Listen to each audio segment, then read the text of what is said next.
Thank you for joining the podcast today, Surviving Layoffs Community Conversation. And I'm excited about today's guest. Today's guest is a regional vice president for, software leading company, Oracle Corporation, Greg George. Greg, hi, welcome to the podcast. Hi, Boris. Thanks for having me. Hey, and what we're going to talk about today, which is so exciting, is that being prepared for change. And when change happens, enjoy the downtime that comes with it. And that's what we want to talk about and experience that with Greg. So Greg, just to bring us back, you were involved in that dot-com bubble, that dot-com wave. Tell us a little about that. You said you worked with a number of different startups, and just that environment is very different than the current Oracle culture that you're in. Sure.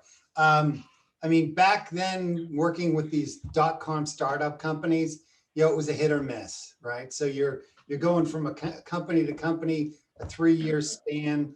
Do they succeed? Do they fail, right? After 3 years, if they're not successful, you've got to move on. There was a lot of change. It was, very volatile, the market and the industry that I was in. So. Wow. So, I guess, how many dot-coms did you work for? 2, 3, 10, 5, 10? What was the number like? No, 3. So 3, okay. 2 very unsuccessful, and then I think the one we'll spend most of our time talking about and after is the third one was a very, very successful company in the dot-com industry. Great. So now let's segue there. That company, what was the name of that company? What did they do? So the company's name was Vignette. So in the dot-com world, and when all these companies were going to do business just online, phone.com, right? Stereo.com, this.com. What was really, really important to these companies is they were literally going from these brick and mortar companies where you went to the store where, boom, they're taking that business and putting it online, all done online. And you needed a website that was fast, that was dynamic, that would, you want to go to their website, you don't want to go to another website that does the same thing. Sure. So speed, performance, very, very important. And this company Vignette that I worked for, they had the patent and the best product in the market at the time for that. So now during that time, we both together work at Oracle now, and that's where we met. But during that time, I was at Siebel Systems. I was at Oracle and moved to Siebel and came back. But during that time, stock options were the craze. So I'm assuming Vignette, did you have a successful stock option ride? Were you able to take advantage of that? Very successful. And I had some good advice from some of the more senior people there in the company. They said, listen, cash it out. As soon as you vest, cash it out. Which I would have never thought of doing being younger and thinking that, things are never going to change. It's always going to be this great. So I had the ability to auto cash out my stock. So I came out of it with something. So I was very happy. So that's great. So you got that financial plan in place. You got some advice. You're cashing out. You're saving that. I know your wife was in business at that time too. So now the bubble happens, right? Boom, dot-com bubble happens. Tell us about that. What happens then for you? In my life at that time, I've got 2 things, right? I've got my wife and I've got my daughter. So my daughter's 2, and she is the most important thing in my life, right? It's my first girl. It's my princess. And my wife, who's working, she's in the financial service business, right? So she's got a full-time job. We're both working, and we had a friend of the family watching the kid, right? It was a girl who didn't go to college. She was going to watch Hannah for us. And boom, the bubble burst, right? And luckily I had been cashing out. And this was very early in the dot-com blow up. I know it moved fast, but it was right away. And Vignette was a good company, right? They were like, they didn't think it was going to end their business, but they were like, listen, there are people who want to take packages. And like I said, I got some advice from some senior people, and I was cashing out, and I'm like, you know what? My wife's working full time. I could be home with my 2-year-old that I love more than anything in the world. And they're going to give me some extra money. So I took the package. Thank God, because there were no other packages after the first packages because it went straight. Wow.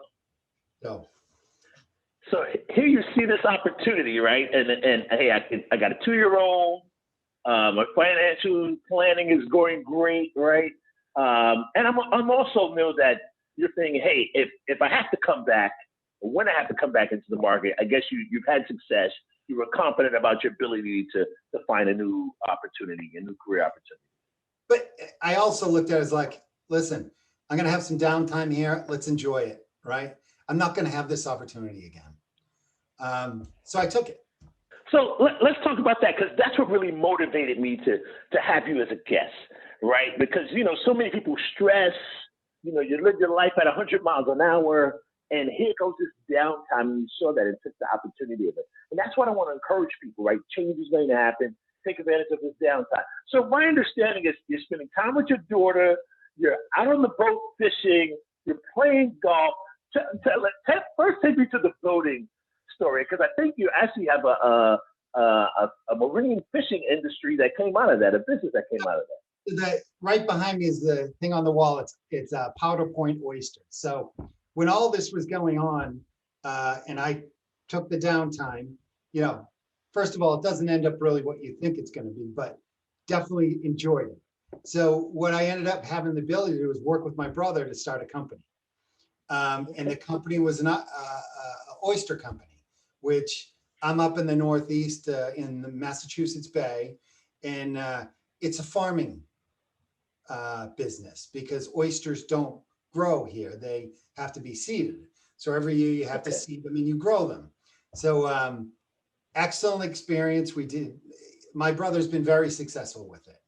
I'm on the side. I do my thing, right? I mean, I get part of the use business. your sales skills, your people skills.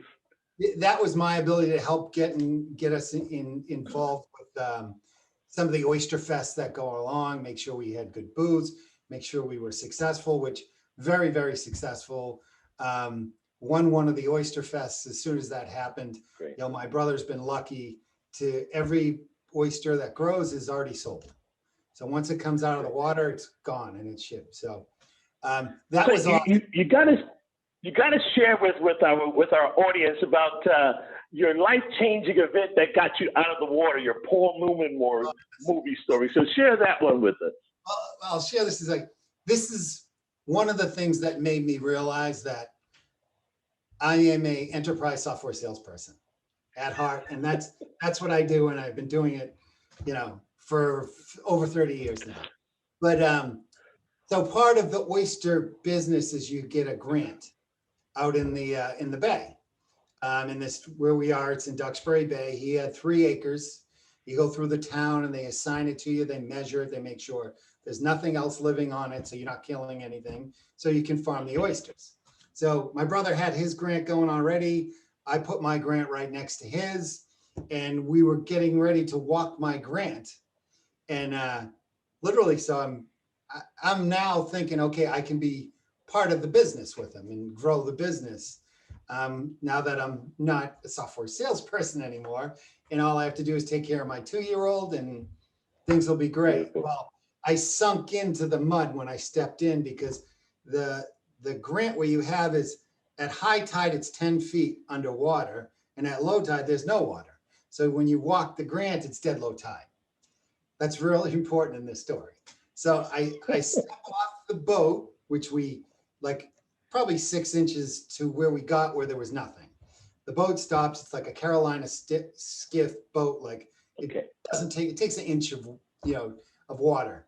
So I step out and I sink in about 3 feet. And I don't know why my brother can walk on it. Like people who have walked on the mud a lot, I guess they walk a separate way. I had no idea. Software sales, right? That's all I've ever done. I step in the mud. I go in about 3 feet and I have a panic attack. And I have this flashback to an old Paul Newman movie where he was a lumberjack. And he's up in the hills and they're all lumber and they're cutting trees down. And they're right by this river that's rising because the snow's melting. And one of the trees land on him.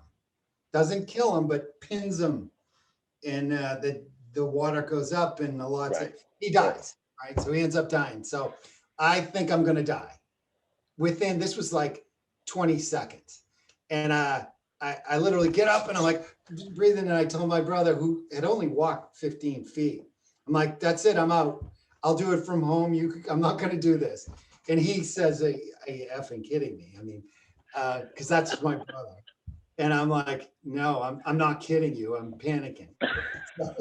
So that was my. Wait. So did you never go out on the water again? Did you actually get out in the water in your grants at all? Was that the last time? The water and stuff, but I was literally going there to start doing the farming with him. Got you. I never did that, ever. Now what I do is drive up in the boat while they're out there and say hi. And there's a lot of stripers around the cages so you catch a couple of stripers, but no, that was it, 20 seconds. I was So just another good downtime story, right? In addition to spending time with your daughter, I'm understanding that even with your you got some time with your father-in-law, got out doing some fishing with your father-in-law. Tell us that fun time story there, your tuna story. So it was a 4 months break that ended, and then I got back into working, right? And I'm back selling software for companies. This was before Oracle. It was summer, and back a long time ago, summers, everyone took breaks, right? It's like businesses kind of shut down. Vacations. Vacations. And my father-in-law had a health issue, and his doctor was pretty much, you need to relax and get out by the water. Where I live, we're all by the water. So he says, okay, I'm going to get a fishing boat, be on the water, and I'll take some time off and I'll do that. So he's always trying to one up you. That's the kind of person he is, right? Okay. So he takes his boat out and he's like, Greg, you fish and you know the water. I never had a boat. Help me catch some fish. So I'm like, sure. Like I said, we'll go catch some stripers and some bluefish. He's like trying to figure out how to catch the biggest striper. And we come in to the harbor, which is Green Harbor, which turns out it's the biggest tuna fishing fleet in the South Shore. And there's a huge tuna fish. You know, these things get between 6 and 9 feet, right? They're huge. And he sees that and he's like, what am I doing fishing for these? But he goes and talks to the people, and 2 days later, I come down on the boat and he's got a tuna boat. And we spent, and tuna fishing is 2 days on, 2 days off, 2 days on, 2 days. So when you commercial tuna fish, you can't do it every day. So we're going 2 days on, 2 days off, 2 days on. And I did it over the summer because I had some downtime from work, and we caught a bunch of tuna fish, but the biggest one we caught was 9 feet, 4 inches. It was right around 1,000 pounds. Insane experience. How long does it take to bring that in, or are you doing automatic reels? Nope. I was his health issues, he couldn't reel. So most of those boats, there's 2 people and you take turns. It was all me. It took 2.5 hours. That was fast for the fish though. So one of the things that happens when you tuna fish, they call it a fire drill, like a fire station. Doesn't matter how many times you've gotten the fire bell rings, everyone panics and sprints, right? So we panicked, right? It's like the fire drill. And the first thing you're supposed to do is pull up the anchor. Well, we panicked. Reason why you don't want to leave the anchor in is the tuna fish swims around and he'll wrap around the anchor line. Oh my goodness. Which he did. But because he did, which he didn't, I fought him for about 2 hours and 15 minutes. And then he got around the anchor and he exhausted himself. So I went up to the front of the boat. We pulled in the anchor. The line was still there. We got the line. He was right there. We harpooned him, and boom, he didn't burn a lot. 2.5 hours is great. He didn't burn a lot of fat, because they burn fat. They're blood boils. Okay. And the more the blood boils, the less fat content. More fat content, more money. So he got like $30-something thousand for the fish, which was fantastic. But yeah, you talk about I got 2 things for you as we come close to wrapping up. One, just that decision of saying, hey, I've enjoyed this downtime. I've done something that I wouldn't have been able to do Getting back into the market, kind of what drove you for that, or what some of the key things for when you were getting back into the market? So getting back into the market is our network, right? We always have networks. Right. Keep in touch with the people you work with. You never know where anyone's going to land up and where there's an opportunity. So I knew I had a strong network, leverage the network, get back into the market. So that was great. But one of the things, as we wrap up, it always comes to mind. It's like change is inevitable, right? Businesses change, downtime's going to happen. If you look back at the companies 20 years ago, the top 10 companies in the world, and if you run, and we talked about this, Boris, and if you look at the top 10 companies today, market cap, revenue, however you want to look at it, they're completely different. So the company you're going to be working at, it's not like the old days where these companies just stay the same. They do their revenue. You're going to have a job. Be prepared, right? I was lucky. I got myself prepared. I was saving money with the company. I was doing my 401ks, everything you do, just make sure you're saving money. So when it happens, you can experience some of the stuff I got to. I got to hear my daughter's first words, right?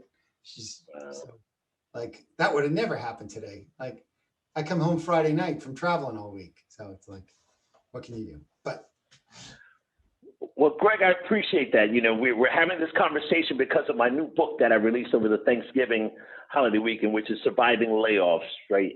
And it's all about, like you said, it's going to happen. Change is inevitable. So prepare for it, be planned for it. And when that downtime comes, enjoy it. Take advantage of it. I'd like to say thank you again for sharing and encouraging our audience here. And audience, thank you for joining us. Greg, thank you. Have a great day. Thanks, Boris. My pleasure. Thank you for watching the podcast today, Surviving Layoffs Community Conversation. And please, I encourage you to share with your friends and subscribe to the podcast. Also, don't forget to pick up the book, Surviving Layoffs. It's available on Amazon.com and BorisPendergrass.com. We've been getting great feedback.